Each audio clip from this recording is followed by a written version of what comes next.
G'day, Tragic here, and welcome to the introduction for Xia, Legend of the Drift System, which is a pretty damn good game by a first-time designer. This is the kind of game that Kickstarter is great for. Most Kickstarter companies now use Kickstarter as a pre-order system. The games were going to get made anyway. They just want more money, put in a whole bunch of bling, sucker people into buying thousands and thousands of dollars worth of game they'll never play. And I'm totally guilty of that. But there are still some people who are legitimate fundraising, as in they're first-time designers, they don't have any links to publishers, they're trying to get a game made, and there's just no other way it would ever get made. And that's what this is. And due to it being a first-time designer, and his first game at that, there's a couple of design issues with this game that the Board Game Geek fandom have ironed out with a couple of recommended variants. Variants which I believe have been added to the expansion, which I don't have. For some reason, the second Kickstarter for the expansion just completely went over my head. I didn't even know it happened until after the post-Kickstarter sales had ended. So, because even after the Kickstarter, you could still go there and buy it off their website and get into the Kickstarter, and I missed that as well. So, I don't have the expansion, unfortunately.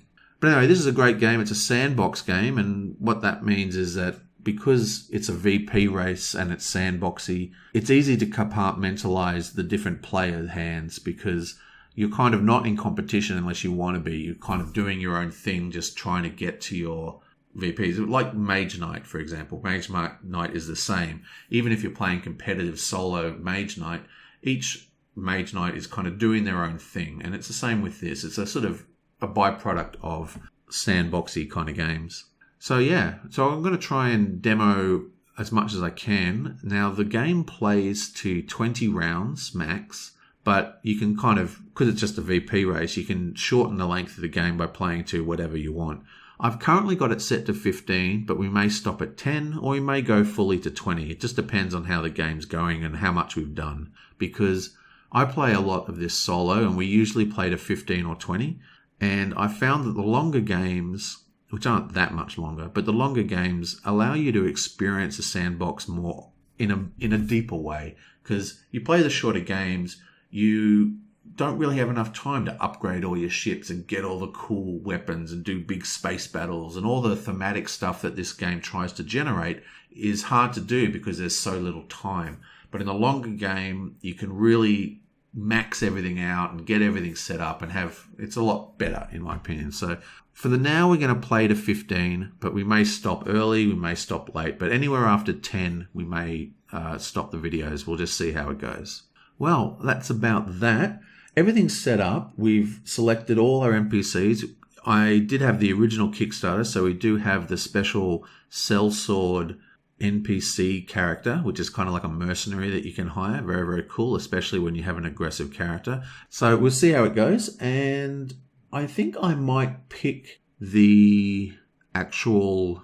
Well, I was going to say I'll do it now. Okay, I'll jump out of this little intro and go to the real life board, and we'll pick our starting machinery and just do a quick introduction on the characters, and then the next issue we can just jump straight into the actual game. So be back soon. So here we are, boom, Xia. Now it doesn't look like much now, but as this ginormous deck of stuff comes out, it's going to get pretty crazy. We might have to move our player boards around to get everything to fit, but let's get into it. First thing we need to do is the sellsword is actually a special NPC, so we're going to stick him up here. And he starts in the smuggler's den. Nice. So I'm just going to go through what we've got here. Basically, we all start with 3,000 credits and a level 1 ship. And they all have their own little power.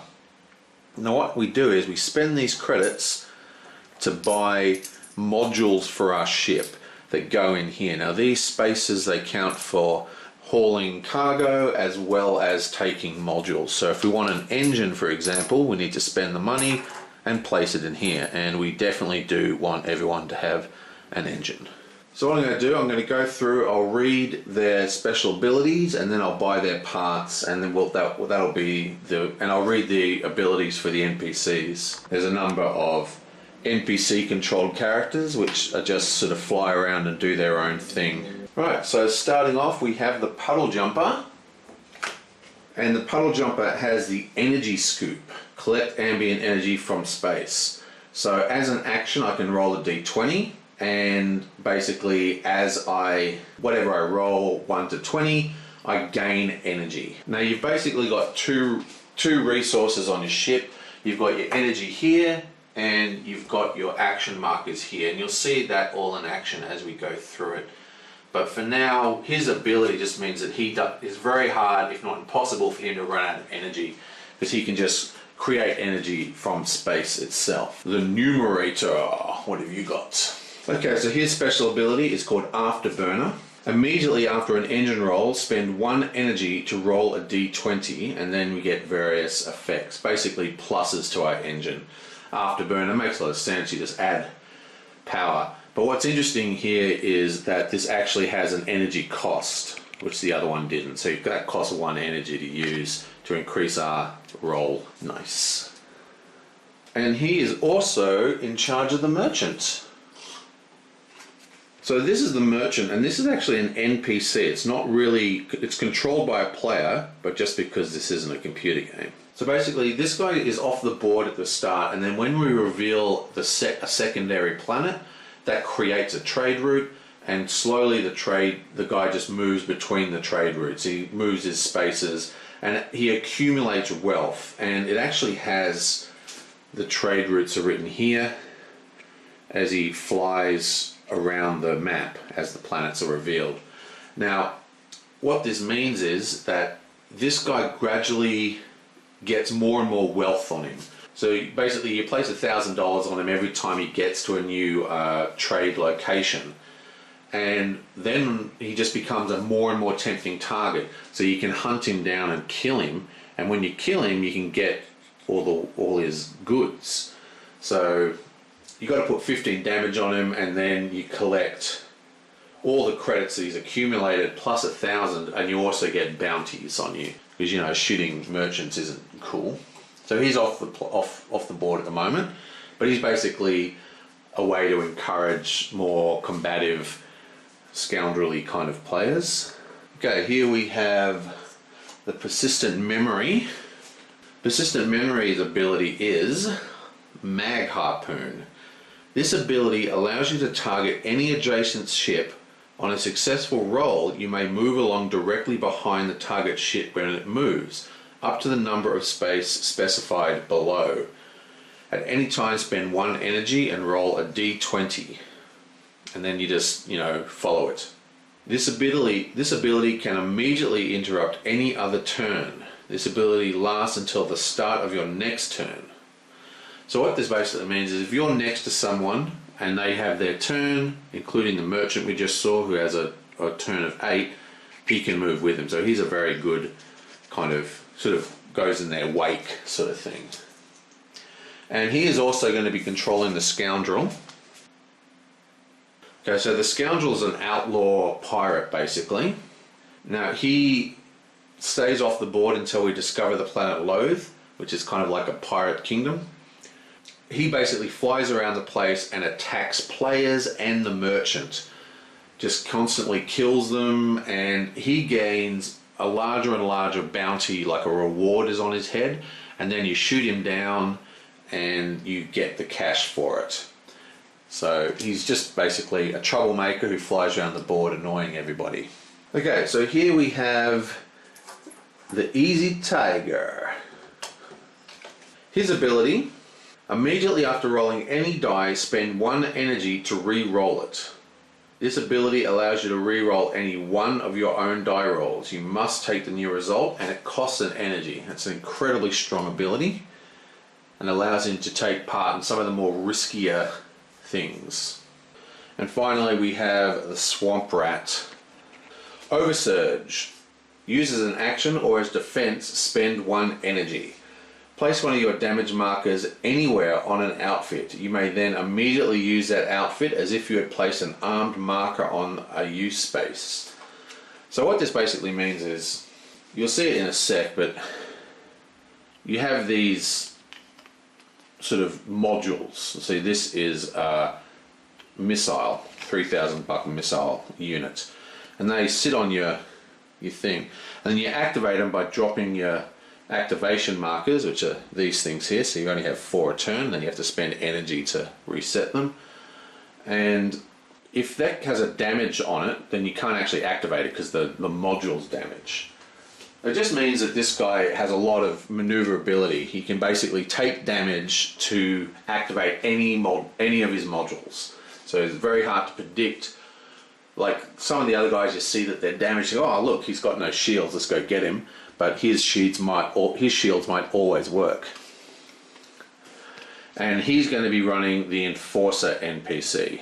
Now, the Enforcer NPC comes out when Kepler 2 is discovered, and he is basically the police force. Okay, so he targets anyone who's got the highest outlaw rating, or he targets a scoundrel and moves up and shoots him. Now, when you kill this guy, you get fame points and bounty and credit. So for evil players, it's still very good to take on this guy. Finally, we have the Sellsword. Now, this is an interesting card. This is only available to Kickstarter people because, you know, we're special.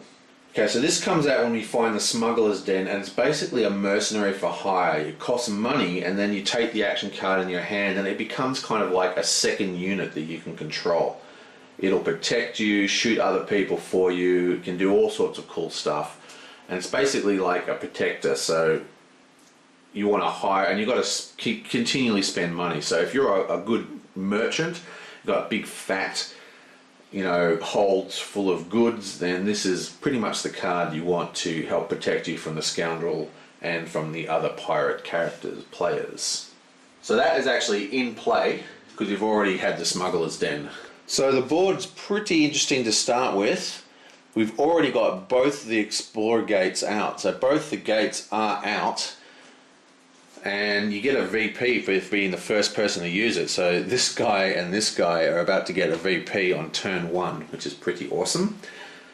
And this is the Smuggler's Den here. So this is this little asteroid where the smugglers hang out, and you can buy any type of credit there. Right, now I'll go through how these things all work as we play. But for now, we need to actually pick our modules for our individual ships, and we all were dealt a tile in the setup order, and each tile has its own little spawn point where we started. So that's why we're all on the board. There appears to be a few errors in my setup here. These things go on the question marks, not on the exclamation marks. It goes here, this one goes here, and there's none there. So it's 1, 2, 3. Yeah, okay, so that's better. So put all these back here. And I think I'm going to rejig this whole thing. Okay, that's much better. Let's stick this up here and all this stuff across here. Do this. Okay. It's hard to find the best way to film it. Okay, so now what we're going to do, we're going to spend this money. We have 3,000 credits to start. And the idea is that we have these kind of modules, right? So this is a weapons module, and this one costs $3,000. So we can't afford the expensive ones. And you need to place them in your ship. So for example, say on this guy, I got a level 1 engine, and I got a level 1 shield. I'd have to figure out a way that I could place it in my holds and still be able to, you know, put it in. So basically I can't do this because there is no way to fit that shape and this shape in at the same time. So I can't actually do that, and that's the limitation. So not only do these spaces have to take up your parts, but they're also your actual cargo hold for placing cargo that you carry around the place and sell and whatever. So he's going to spend 1,000 on a shield and 1,000 on a level 1 engine. It's going to leave him with 1,000 credits left. The good old Tiger, I think he wants to be a little bit more aggressive. He's going to spend all 3 of his. He's going to take a level 1 laser, a level 1 engine, and a level... you know what he's going to do? He's going to take a level 2 laser. Bam. Okay, nice. So that's going to cost him 3k. Now this guy is going to take level 1 engine and a level 2 shield, and that's 3k for him as well. Okay, so this is the puddle jumper. He's the guy who can produce more energy than he needs, so I think he's going to actually just take a level 1 engine and a level 1 shield. Everyone's got scared because that guy took lasers on the first turn. That's going to leave him with 1,000 credits. This guy's going to spend 3. All these beautiful metal coins. And he's just going to go straight up 1 of everything. A level 1 laser, a level 1 shield, and a level 1. Okay, well that's it. We are ready to start turn 1, or round 1 of Xayah Legends of the Drift Scene. No, not scene. What's the word I'm looking for? System. Drift System, man. God. Okay, Legend of the Drift System, Xayah, that's what we're playing. And I enjoy this game, so I hope you guys do too. I will see you guys